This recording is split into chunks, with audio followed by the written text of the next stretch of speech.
The Battle of Antietam was fought around Sharpsburg, Maryland, and took place on September 17, 1862. It was the bloodiest day in American history, with D-Day being only half as bad. It was certainly the bloodiest day of the Civil War. The real battle at Antietam Creek, Maryland, started on September 17, 1863, when the fighting in the cornfield near the German Baptist Church, commonly called Dunkers, broke out. Joseph Hooker was the Northern general in this part of the battlefield. Hooker had crossed Antietam Creek with his men to face the Confederate left line, commanded by Thomas Jackson. The battle started in the North Woods, the most northern place in the battlefield that day. The Confederates eventually fell back to a cornfield directly south of the North Woods. The fighting in this cornfield was extremely bloody, and the control of the cornfield changed hands almost 15 times in 3 hours.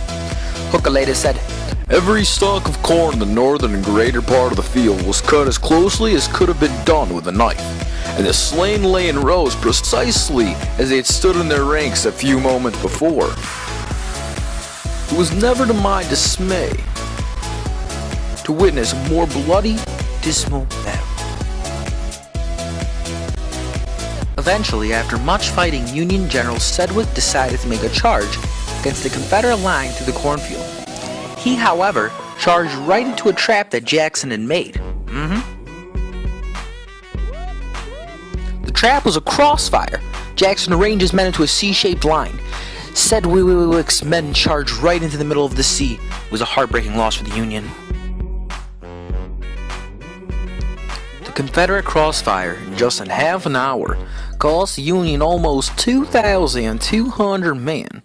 After all of this, McClellan decided that he could not take the Confederate left, and the next fighting to begin was in the center.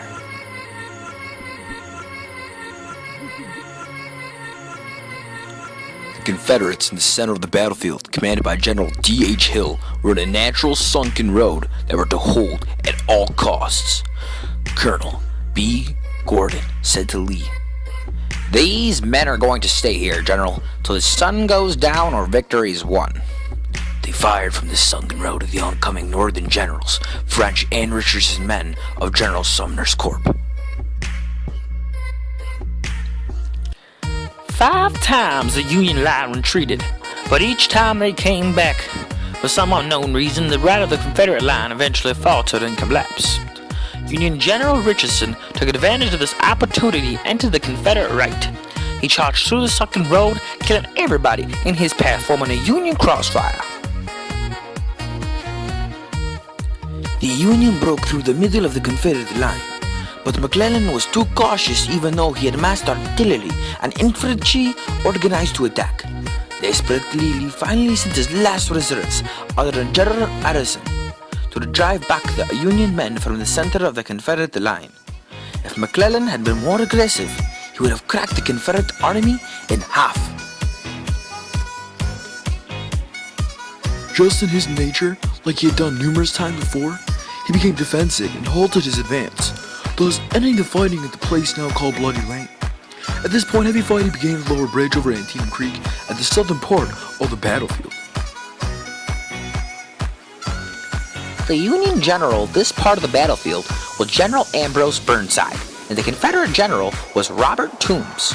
The Confederates were greatly outnumbered in the southern part of the battlefield, but they had a very good strategic vantage point, high on a hill overlooking the lower bridge, later to be known as Burnside Bridge. About 400 Georgians with about only 2 cannons opposed the Union forces. Burnside was supposed to have attacked in the morning, and after several urgent messages from McClellan ordering him to attack, he eventually did at about 1 o'clock in the afternoon. When he did attack, he ordered mass infantry onto the lower bridge. The Confederates, however, had no trouble sniping the Union men off the bridge. Because of his hardy rival, Burnside did not have time to check the water level of the creek. In fact, it was possible to ford the creek in certain spots where the Union soldiers could have waded across instead of attacking over the bridge.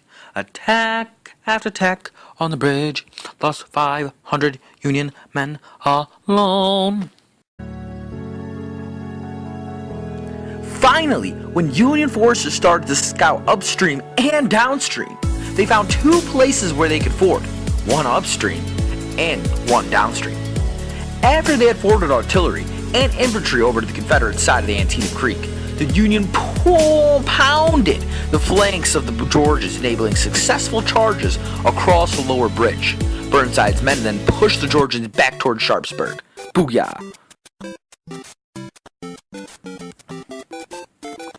Burnside's men then pushed the Georgians back toward Sharpsburg. Burnside's own men, however, were too slow in their advance. This led A.P. Hill's Confederate corps arriving late from Harper's Ferry to join the fight. They were cleaning up the Union surrender of Harper's Ferry, and most of the Confederate came into Union uniforms captured from the arsenal. This fooled Burnside's men at Antietam long enough for his corps to drive them back to the lower bridge. So basically after the battle, there was almost no change in the Union or Confederates line because McClellan was too cautious to capitalize any of the possible three advancements at the cornfields in the north, the sunken road in the middle, and the lower bridge in the south. The result was an enormous amount of casualties at Antietam. 12,410 Union, 10,700 Confederates. This included 18 generals, 9 Union, and 9 Confederates. They almost lost 1/4 of his army. The other result was that, after many attempts to make McClellan move, Lincoln fired McClellan. There was no real decisive victory for either side. McClellan had planned to attack again, but as usual, he's too cautious about the Confederates' retreat the next morning to northern Virginia. Lee's army retreated back south without achieving either of his goals, to bring Maryland into the Confederacy and to invade the North successfully. Lincoln saw this as a positive and considered this as a win coming off the Union's previous humiliating losses. He saw this as a perfect time to present his Emancipation Proclamation to the United States, freeing all slaves in the Confederacy. Thank you very much for listening. You all rock. Stay frosty.